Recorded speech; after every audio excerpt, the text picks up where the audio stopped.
అప్పుల బాధలు వెంటాడుతున్నాయా? అయితే 6 జేవిఆర్ వారి జాతిరత్నాలు ధరించండి. హాయ్, వెల్కమ్ టు మనం టీవీ. నేను మీ మనోజ్. కేసీఆర్ సంచలన నిర్ణయం తీసుకున్నారు. కవితని పార్టీ నుంచి సస్పెండ్ చేశారు. సో ఈవిడ మాట్లాడేది ఏంటంటే కొత్త పార్టీ పెడద్దని ఈవిడ అందరూ అనుకుంటున్న నేపథ్యంలో రాజకీయాలకి రక్త సంబంధానికి చాలా తేడా ఉందంటూ మరోసారి కేసీఆర్ చుట్టూ ఉన్న దెయ్యాలని ఒకసారి దాని మీద సమీక్ష జరపాలంటే కూడా ఈవిడ ఒక సజెషన్ ఇచ్చారు కేసీఆర్కి. ఇలాంటి నేపథ్యంలో మనతో మాట్లాడడానికి ప్రముఖ పొలిటికల్ అనలిస్ట్ డివి శ్రీనివాస్ గారు ఉన్నారు. ఆయనతో నమస్కారం సార్. నమస్తే. కవిత కొత్త పార్టీ పెడద్దని అందరూ అనుకున్నారు సార్, కానీ కట్ చేస్తే మళ్ళీ ఒక మలుపు తిప్పారు.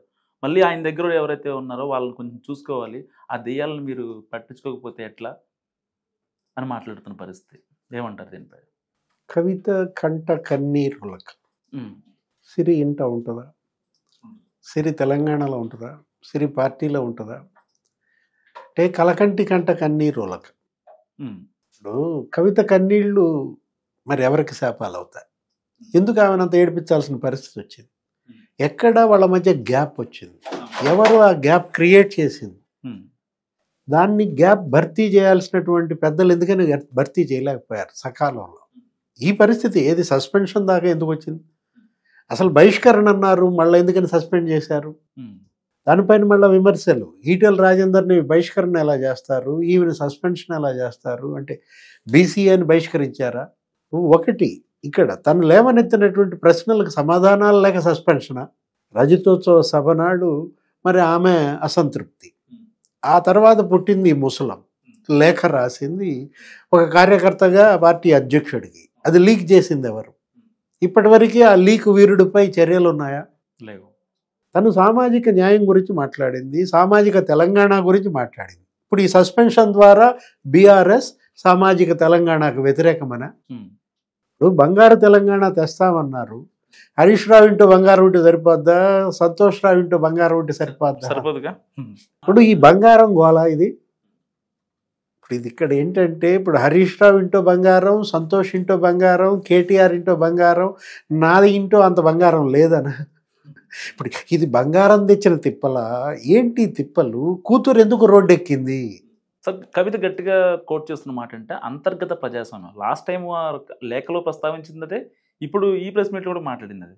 అంటే నిజంగా బీఆర్ఎస్లో పార్టీలో అంతర్గతంగా నాయకులకి, మహిళ కావచ్చు, ఇటు పురుషులు కావచ్చు, ఈ నాయకుల మధ్య అంటే వాళ్ళకి ప్రజాస్వామ్యం లేదా?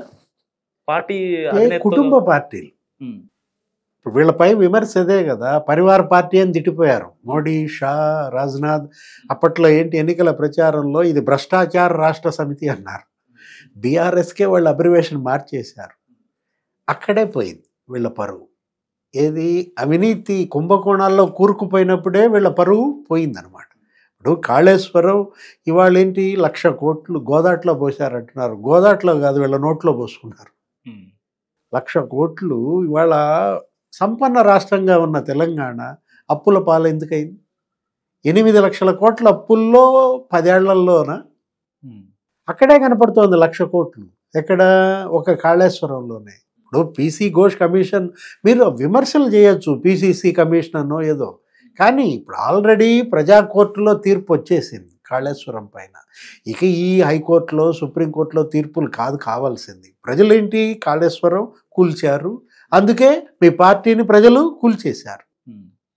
మొన్నటి ప్రజా తీర్పు కనుక మనం తీసుకున్నట్లయితే వచ్చిన 38-39 సీట్లలో జీహెచ్ఎంసీ లేదనుకో, మొత్తం రూరల్ తెలంగాణ అంతా వీళ్ళకి వచ్చింది 22 సీట్లు. అక్కడే తెలిసిపోవాలా ప్రజలంతా ఆగ్రహంగా ఉన్నారు ఈ పార్టీ పట్ల. తెలంగాణ ఉనికినే కోల్పోయారు, పేరులోనే తెలంగాణని తీసేశారు. కవిత చేస్తున్న విమర్శలు కూడా ఏంటి? కాళేశ్వరం, దీనివల్ల హరీష్ రావు, సంతోష్ బాగుపడ్డారంటే ఎట్లా కుదురుద్ది? వాళ్ళిద్దరు ఆయనకి శిష్యులు. ఇప్పుడు గురువు ఇది లేకుండా శిష్యుడు అవినీతికి పాల్పడతాడా? కేటీఆర్ ఏమని ట్వీట్ చేశాడు? కేసీఆర్ శిష్యుడు అసెంబ్లీలో ఇరిగేషన్ అసలు పాఠాలు చెప్పాడు, ఇక్కడ ఉన్న 7 మంత్రులకు పాఠాలు నేర్పింది 6 అడుగుల బుల్లెట్ అనో ఏదో పెట్టాడు. దుమ్ము దులిపిన హరీష్ రావు పెట్టాడు. ఇప్పుడు ఇవాళ దుమ్ము దులిపిందా కవిత? ఈ దుమ్ము ఇవాళ మనం భరించలేకపోతున్నాం. ఏది తెలంగాణ ప్రజలు ఈ దుమ్ముని భరించలేని పరిస్థితి. అవినీతి దుమ్ముగా అవినీతికి పాల్పడ్డారు. అటు కొడుకు మీద ఏది ఫార్ములా ఈ కార్ రేసు టెలిఫోన్ ట్యాపింగ్, ఈ అల్లుడు హరీష్ రావు మీద ఇప్పుడు ఇది కాళేశ్వరం కమిషను లేకపోతే ఈ కేసు సిబిఐకి ఇచ్చారు. సంతోష్ రావు అతను అసలు హరితహారం ఏమైంది, అది అసలు అదో పెద్ద స్కామ్ హరితహారం అని. లేకపోతే అసలు ఈ మొత్తం వీటన్నిటికీ హెడ్ ఎవరు? సారే కదా. సార్ మీ సంతోష్ రావు అంటే ఒక మాట గుర్తొచ్చింది. ఎప్పుడైతే కవిత కేటీఆర్ నందో కేసీఆర్ లైట్ తీసుకున్నాడు, హరీష్ రావుని సంతోష్ రావుని అన్నాడు బాంబు పేల్చాడు అని బీఆర్ఎస్లో ఒక వర్గం మాట్లాడుకుంటున్న పరిస్థితి. ఇక్కడ ఒకటి ఏది మొత్తం ఈ కుటుంబం భ్రష్టాచారం. ఎవరి దృష్టిలో బీజేపీ వాళ్ళ భాష ఏంటంటే పూర్తిగా అవినీతి. అది కవిత అయినా ఆ తానులో గుడ్డే కదా, నా బ్లడ్డే కేసీఆర్ బ్లడ్ అంది, లేకపోతే తెలంగాణ బ్లడ్ అని మొన్న కూడా అన్నారు కదా. కాకపోతే తోడు దొంగలు, ఆ దొంగలతనం చేస్తున్న దాంట్లో వాటాల కోసం కొట్టుకుంటున్నటువంటి పరిస్థితి అనమాట. ఇప్పుడు హరీష్ రావుని సంతోష్ రావుని రేవంత్ రెడ్డి కాపాడుతున్నాడు అంటది ఈమె. రేవంత్ రెడ్డికి ఏం సంబంధం, కాంగ్రెస్ పార్టీకి ఏం సంబంధం? కుంపటి మీ దగ్గర ఉంటే వీళ్ళు ఏమైనా, కాకపోతే ఆ కుంపటిని కొద్దిగా రాజేయచ్చు, కొద్దిగా గాలి కొట్టచ్చు, ఇంకొంచెం మండేటట్టుగా చేయొచ్చు, కానీ పెట్టుకుంది కుంపటి మీరు కదా. ఇప్పుడు ఒకటి తను లేవనెత్తిన ప్రశ్నలకు సమాధానాలే. ఇప్పుడు రేవంత్ రెడ్డి నిన్న అసెంబ్లీలో ఏం మాట్లాడాడు, ఒక 3 పేజీలు ప్రస్తావించాడు. Page number 63, 64, 65. అసలు హరీష్ రావు పీసీ ఘోష్ కమిషన్ ముందు ఒప్పుకున్నాడా? మామ బావమరిది ఒత్తిడి తట్టుకోలేక సంతకాలు చేశానని తన నిస్సహాయత వ్యక్తం చేశాడు హరీష్ రావు అని వచ్చింది మీడియాలో. ముఖ్యమంత్రి శాసనసభలో మాట్లాడాడు అని వచ్చింది రేవంత్ రెడ్డి. హరీష్ రావు ఎందుకని దానిపైన ఓపెన్ అవ్వలేదు? కవిత లేకపోతే ఈ కమిషన్ వీళ్ళందరూ కూడా హరీష్ రావుని బ్లేమ్ చేస్తున్నప్పుడు ఆయన ఎందుకని ప్రెస్ మీట్ పెట్టి ఎక్కడున్నాడు అసలు ఆయన? ఇప్పుడు మీరు మౌనంగా ఉంటే ఎట్లా కుదిరితే? అసెంబ్లీలో మాట్లాడాడు, మాట్లాడిన దాంట్లో కాంగ్రెస్ పార్టీ చేసిన విమర్శలు ఒకదానికన్నా సమాధానం చెప్పాడా? 3 పిల్లర్లు ఇవాళ బెసికాయి, కుంగిపోయాయి. కుంగింది 3 పిల్లర్లేగా. అంటే ఇప్పుడు మీ ఇంట్లో ఇప్పుడు మీ బిల్డింగు పిల్లర్ కుంగింది, ఉంటారా అందులో?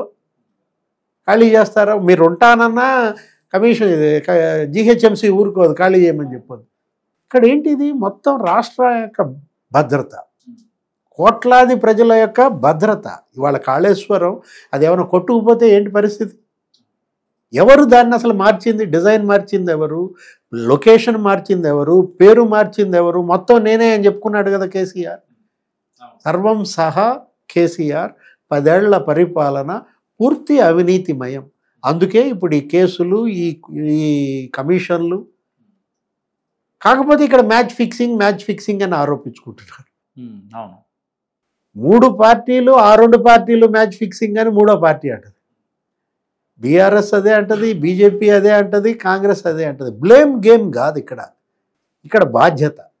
ఏది తెలంగాణ పట్ల బాధ్యత అనమాట. దీనికోసం ఆ తెలంగాణ తెచ్చుకుంది. ఇప్పుడు బంగారు తెలంగాణ అన్న వీళ్ళు ఇవాళ మరి సంతోష్ రావును హరీష్ ఇంటోనే బంగారం అని ఆమె అంటారు. కవిత ఒక రకంగా కాళేశ్వరం అవినీతి కుంభకోణం అని తను ఒప్పుకుంది. కాకపోతే తన తండ్రికి ఏం తెలియదు. దీనికి కారణం ఎవరంటోంది? హరీష్ రావు, సంతోష్ రావు వాళ్ళ అవినీతి మరకలు ఆయనకు అంటించారంటారు. ఇప్పుడు మొత్తం అంతా అవినీతే, ఇది మాత్రం వాస్తవం అన్నమాట. ఇది వాళ్ళ కవిత దీనికి బలైంది. ఎందుకు కవిత పట్ల తను ఒక మాట అన్నారు ఏంటి, 103 రోజుల క్రితమే నేను ఇక్కడ నా మీద కుట్రలు జరుగుతున్నాయని చెప్పి లేఖ రాయకముందే నేను భవన్లో మాట్లాడాను, వర్కింగ్ ప్రెసిడెంట్గా నీకు బాధ్యత లేదా అని అడిగింది. ఆయనంటే అనారోగ్యం, హాస్పిటల్లో ఉన్నాడో ఫామ్ హౌస్లో ఉన్నాడో పెద్దసారు కాదు, వర్కింగ్ ప్రెసిడెంట్గా నాకెందుకు ఫోన్ చేయలేదని అడిగింది. సరే చెల్లిగా ఖాతరు చేయకపోతే చేయకపోయావు, ఎమ్మెల్సీ కదా, నీ పార్టీ ఎమ్మెల్సీగా నేను భవన్లో మాట్లాడాను, నాపై కుట్రలు జరుగుతున్నాయని, ఏంటమ్మా నీ బాధ, ఎవరు నీ మీద కుట్రలు చేశారు అని అడగాల్సిన వ్యక్తి ఎవరు? కేటీఆర్. ఇవాళ అన్న చెల్లి మధ్య రగడ కాదు, ఇదేంటిది ఆస్తుల కొట్లాట, రాజకీయ వారసత్వం కొట్లాట. ఎంతమంది మహిళలు ఇవాళ రాజకీయాల్లో రాటుదేలలేదు, రాణించలేదు? ఇప్పుడు తమిళనాడులో స్టాలిన్ లేడా? కనిమొళి జాతీయ రాజకీయాల్లో బ్రహ్మాండంగా రాణిస్తోంది. కరుణానిధి కూతురు కనిమొలి, సుప్రియా సూలే శరద్ పవార్ కూతురు మహారాష్ట్రలో. ఇవాళ మరి ఆ పార్టీని చూసుకుంటోంది, జాతీయ రాజకీయాల్లో రాణిస్తోంది. ప్రియాంక రాహుల్ గాంధీ చెల్లి. ఏమో అన్న చెల్లెళ్ళు అందరూ అంత కలిసిమెలిసి ఉంటున్నప్పుడు వీళ్ళకే వచ్చిందా ఈ వాయువా? అవును. ఇప్పుడు జగన్మోహన్ రెడ్డి షర్మిల అంటే అసూయ, ఇప్పుడు కవిత అంటే అసూయ కేటీఆర్కి.